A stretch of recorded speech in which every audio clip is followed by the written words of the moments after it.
How should you protect your pregnancy, birth and postpartum when it comes to toxic family?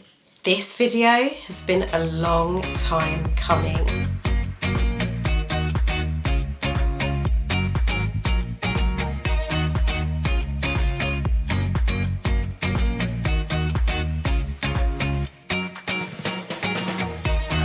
Really, I've just announced that I'm going to have a baby. Is that really what you're thinking about? They just don't care. You do not have the energy to entertain their drama. You're just about to give birth. Are you joking? It sounds so pathetic, right? It sounds so petty, but this stuff happens. Hi everyone, my name's Rima. Welcome to my channel, Meditate Through Motherhood. If this is the first time that you're here, welcome. It's lovely to have you here. And if you've been here before, welcome. Thank you for supporting this channel. In this video, I'm going to be uncovering ways in which you can protect yourself when it comes to toxic family and giving birth, preparing for birth, your pregnancy generally and postpartum. Now, when I talk about toxic family, I'm also talking about toxic friends and toxic colleagues. These can be difficult, really negative, manipulative, narcissistic individuals. Now, please know, I'm not a clinical psychologist, I'm not a therapist. So I'm talking about strategies to help protect you from the point of my experience and my opinions. So let's get started. When it comes to big announcements, so pregnancy announcements, birth announcements, gender reveals, just be prepared and expect that they're not going to be happy for you. And the reason why is because the spotlight is on you and it's not on them. And they don't like that. So when it comes to actually announcing to them, just don't expect a massive applause. Don't expect a present. Just don't expect anything but the fact that they'll probably talk about you behind your back. They'll probably try to stir some last minute drama to shine the light back on them. I mean, from personal experience, what I heard back months later is that they were worried that the spotlight would be taken off them completely, forever. I mean, really? I've just announced that I'm going to have a baby. Is that really what you're thinking about? And it doesn't matter about your journey to them. They don't care. They don't care if it's a pleasant surprise. They don't care if you've been battling infertility and you finally got pregnant. They don't care if this is your rainbow baby. They didn't care that it was mine. They just don't care. For them, it's all about them. You have made this big announcement. Everyone else is really happy for you. The light is on you. That for them is all that matters. And I think if you prepare yourself for that and prepare that drama may erupt because of them, then in a way you're protecting yourself. If you go into your announcements thinking, oh, you know what? This might instigate something really pleasant. This might be a new chapter. You know, I'm about to have a baby. We're all going to come together as a family. Seriously, just don't even think that. I think the more you expect the worst, like I said, the more you're protecting yourself from the actual reality. And another thing when it comes to making announcements, perhaps choose to tell people closest to you first. So, you know, the friendships, people that nourish you and nurture you and actually care about you and will be jumping up and down for you. Tell them first, you know, censor your good news. And then when you're ready for it to spill out to other people in the periphery of your life, do it then. But still expect the worst. The next thing I want to talk about is your energy supply. Don't waste your energy expecting toxic family, friends, colleagues to change, because they won't. When it comes to being pregnant and planning your birth and getting through your 4th trimester, which is postpartum, it's exhausting. And then you have a little bundle of joy that you need to attend to during the day and at night, a 24-hour thing. It's hard. You could be trying to establish breastfeeding, trying to get into a routine. There could just be a lot going on. You do not have the energy to entertain their drama, so don't. The biggest mistake that I made was 2 days after giving birth, I found myself embroiled in someone else's drama, and I'm thinking, hold on a sec, I've literally just come home, I gave birth in lockdown, I'm struggling with breastfeeding, I'm trying to acclimatise to this new chapter in my life, I don't need to be dealing with this. But I was too vulnerable at that time to really let that soak in, to really understand that. So what I'm saying to you is protect your energy from the moment you see those 2 lines on a pregnancy test, from the moment you decide to even grow your family, because that energy needs to be injected into your growing family. It needs to be directed at you. Someone once said to me that every morning when you wake up, you have a jar of energy, and you need to use that energy wisely, because once it's gone, it's gone. The next thing I want to talk about is censoring your experience. So your pregnancy experience, your birth experience, your postpartum. You want to be really careful who you talk to about these things and why. So when it comes to toxic family, if you tell them your due date, they might then turn around and make it about them. Like, for example, my due date or my child's due date fell in line literally to the day with someone's birthday, and we decided that we weren't going to tell our due date to them or anyone really, but mainly to them, because we didn't want the drama of, oh look, it's so close to this person's birthday, and it just sounds ridiculous, I know, but trust me, any little bit of information that is important to you, because they know that it's important to you, if you give it to them, they will twist it, turn it around, make it negative, try to anyway, minimise your experience, and ultimately they're going to make it about them. So when it came to my daughter's due date, we decided not to tell anyone. We decided to be really selective with who we told when it came to how far along I was. And there were times where I made mistakes and I did sort of give a thereabouts, and then I knew this would happen. They went and calculated when I was due and then tried to make it about them and then tried to make a thing about it. I don't need that pressure. You don't need that pressure. It sounds so pathetic, right? It sounds so petty, but this stuff happens. So it's really important to censor your experiences. A way in which you could approach it is by grey rocking. Now, I've linked 2 YouTubers who are also therapists that deal with narcissism in the description box below, and they talk about grey rocking. But grey rocking is a term used to describe someone who just has minimal engagement with a toxic person, one-word answers, doesn't indulge, doesn't give too much away. And I think that is the safest approach to adopt when it comes to dealing with a toxic person. And your personal pregnancy journey is sacred. So, for example, be really cautious about telling these people your due date, how far along you are. Anything that is really important to you, hold that, hold a sacred space for it, and only share it with people who care. And if you're asked about it, because of course, this is your beautiful unfolding chapter, they don't want it to be beautiful. They don't want anything to unfold. They probably don't even want you to have a baby, because it's all about you then. And what about their babies? What about their children? What about their spotlights, right? So just, if they ask you, if they text you, and if they try and find information out about these important things, grey rock. Just say, we're not sharing it with anyone. We don't want the pressure. We're keeping it to ourselves. We want it to be a surprise. Things like that will really, really help. If you want me to do a video with examples on this, I'll happily do it. Comment down below and I will definitely consider it if I get enough interest. If any of you have seen my boundary videos, you'll know that I do like role-playing the odd example.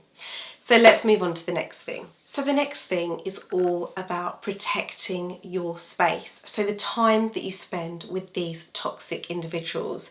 You want to ideally minimise contact, and that can be face-to-face, that can be over text, anything like that. just to protect your energy, but also your space. So for example, I switched my phone off at 4 o'clock in the afternoon, and I didn't switch it on until the next day. I was feeling very vulnerable back then. I probably didn't have the courage to set stronger boundaries or to approach boundaries in a perhaps different way, where I then didn't get to lose out on other people that wanted to contact me. But it worked for me, and I'm going to honour where I was then and my experiences. So one way could be switching off your phone, archiving their chat if it's on WhatsApp or something. Another way could be keeping your phone upstairs switched off and just giving yourself times where you go and look at your phone. And this is literally right from the moment that you're pregnant. So another way would be switching your phone off, keeping it upstairs, giving yourself dedicated times or allocated times where you go and look at your phone and you go and look at messages. But don't get me wrong, you can still archive those chats and choose not to look at them, but at least it means that you don't get to, or you don't have to minimise contact inadvertently with people that you don't want to minimise contact with, if you get what I mean. And if they want to see you, just make up an excuse. Just say that you're knackered, that you're tired, that you're not in a position to see anyone right now. Whether or not they know that you're pregnant, you don't have to say that you're pregnant just to come up with a reasonable excuse. No is a complete sentence. If you don't want to see someone, you don't have to see someone, and you don't need to disclose why. Now, when it comes to toxic people, narcissistic people, difficult people, there will be people around them that enable them. You've got to love those enablers, right? And I'm being so sarcastic here. There is a term used for these people, and they're called flying monkeys. And they are essentially the eyes, the ears, the mouthpieces of these toxic individuals. So when it comes to minimising contact with the toxic person that you're dealing with, or the toxic people, these approaches should extend to the enablers, the flying monkeys, the mouthpieces. So minimising contact with them also. I mean, when you minimise contact with these kinds of people, you free up so much space mentally, emotionally, spiritually, physically. You can use that space by having a bath, calling a mate, going out for coffee, meditating. I meditated a lot during my pregnancy, and honestly, it really, really helped. I allowed myself the space to just be in my energy, to honour my feelings. After a stressful scan, I mean, I was having growth scans all over the clock because I had a placental growth, I had sticky blood, I had gestational diabetes. It was crazy. Like, there was just a lot going on. And being able to spend some time talking to my husband about it, having a bath, meditating, all of these things really helped. You don't want to feel stretched when you're going through such an important time. Now, when it comes to toxic family, part of your birth plan can include when you're going to tell them, when you're going to basically roll out your news to these people, how you're going to do it, how you're going to manage it, whether it's going to be you that discloses it, or your birth partner, or someone else that's in your supportive circle. These are things that I think are just as important when it comes to planning your birth, because what you don't want to happen is find yourself inadvertently in the midst of lots of drama, because like I said, these people, they don't want you to be happy. And when the spotlight is on you, it's not on them, and they'll do whatever it takes to steal it back and shine it on them. So when it came to me and my birth plan, I decided I was only going to tell immediate family, like parents, essentially the grandparents, and then after a few days the rest of the world got to hear, and it just gave me a chance to just be in my own space and acclimatise as a growing family. But what I did do is I did tell a few other people, and that's when things just got a bit out of hand, and that's when I was embroiled in drama that I didn't need to be, literally having come home from the hospital. You're probably wondering, perhaps at this stage, is why am I talking so much about censoring and protecting and all of this? And it is because toxic family members, friends, colleagues, they will literally pick on anything that is important to you, and they will turn it around and throw it in your face. But another part of this for them is comparisons.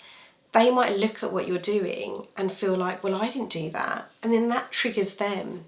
That opens up a wound for them and they want to retaliate. They probably feel guilty. They probably loathe themselves so much. They want to project that onto you because they don't have the capacity to deal with it themselves and they don't want to deal with it. So isn't it better to just offload it onto someone else? And you don't want to be the scapegoat. You don't want to be the person on the receiving end. You're just about to give birth. Are you joking?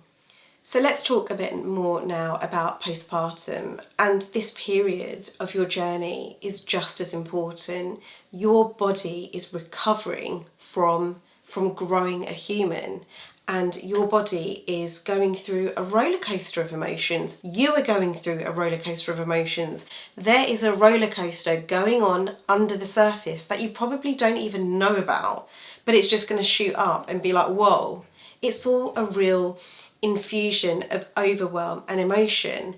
And that's not just about you, your whole family, your whole inner family. You're all going through your own concoction of emotions. And it's a beautiful time, but it can be a stressful and overwhelming time as well. You do not want to add to that stress. So everything I've said already about censoring, protecting your space, minimising contact, including minimising contact with enablers, really, really matters. Now, one thing that I didn't do is grey rock my postpartum experience. I was quite vocal about my postpartum journey. I would just tell anyone and everyone really, and there were people in my life that I really trusted with that. But what I would say is just, as you're acclimatising to being a mum and as you're learning the ropes, keep that inner circle within reaching distance and be vulnerable with them. Do not be vulnerable with a toxic family member, because what they will do is they will compare. They will draw comparisons.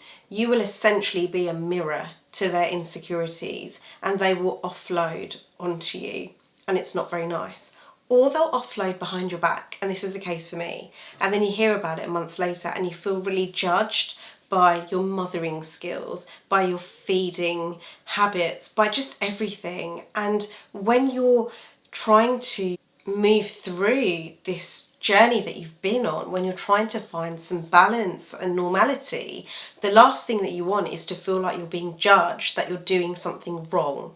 So you really want to be really selective with who you talk about when it comes to your postpartum experience, and protect yourselves further in other ways. Now, there will be family events that you might not want to avoid. You might want to show up with your child and let your family have a cuddle and that kind of thing. But when you feel vulnerable, move away with your child. Change their nappy upstairs. Feed them upstairs. Keep checking in with yourself. Keep monitoring yourself. Have a safe word with your birth partner, with your spouse, with whoever that you're close to, so you can communicate with each other when it comes to like leaving that space, rejoining that space. Just because you are in an environment where they're there, it doesn't mean that you can't still put boundaries down and protect yourself. Because when you are there face to face with a toxic family member, it can be very easy for them to see you as a target, and you'll get those spiteful comments, you'll get those jibes, you'll get those judgy comments. And I think, for me, I find it really difficult being in those situations because I feel it before I can think it and then formulate a response. So I'm not very quick on the mark to respond because I have to process it, and it can take a couple of days. What I'm trying to say is that when you are face to face with a toxic family member, you are in a position where you might be on the receiving end of some of those things. So it's really important to have those boundaries there, have those safe words with your partner. Know that it is okay to leave earlier than everyone else if need be. Know it's okay to just have a time out, have a break. But also know that it's okay to be completely assertive. Be bold if you can, if you feel comfortable. And if not, plan beforehand. Talk to your partner about what you're worried about, what might be said to you. and how you would want them to respond as well. So there's a lot that you can do in that environment. It can be really, really intense, but you shouldn't have to bow out of it just because that person's going to be there. There are ways that you can manage it, and there are ways in which people around you who are supportive of you can help you as well. Now, don't get me wrong, there may be times where you are with other people and something is said and then you realise it a few days later. Don't beat yourself up about it. It happens to all of us. Make sure that you've got people around you that you can talk to about that so that you can unpack it. So that person might need to be pulled up on it, whether that be with you or someone else, maybe at a later time. Now, the other thing that I want to say is I suffered from anxiety before getting pregnant, but whether or not you suffer from anxiety beforehand, when it comes to toxic family and navigating that, especially going through something like this, I would really recommend seeing a therapist. I saw a psychotherapist, and that therapist was someone that I saw before I got pregnant, but I carried it through consciously. I made a conscious choice to just carry through that therapy, and it really helped. But then I went and saw perinatal mental health because I felt that some of the issues, some of the things that I was going through really overlapped with my pregnancy postpartum journey, like a loss of confidence. And perinatal mental health can really help you navigate through these emotions and this overwhelm that you're feeling, so that you can be better equipped at handling normal day-to-day life and having difficult people in your life. When it comes to toxic family members, they will use these weapons in their arsenal, I guess, and they will just fire them at you. And this can take the form of gaslighting, it can take the form of ghosting, it can take the form of steamrolling. There's just loads of things out there. There are loads of terms out there, but they all hold a real truth into how nasty a toxic person can be. And with a toxic family member, they have this kind of proximity, I guess, that perhaps colleagues don't. So it makes things all the more intense. And that's why it's really important to make sure that you have a supportive network of people that get you, that understand, that see, and that can support you. And as you are navigating through pregnancy and birth and postpartum, have open conversations with your midwife, with your health visitor. Talk about the fact that you might be struggling, talk about your triggers, and really don't put off seeing someone if you think deep down it could help you. The other thing that I wanted to talk to you about was when it comes to other people holding your baby.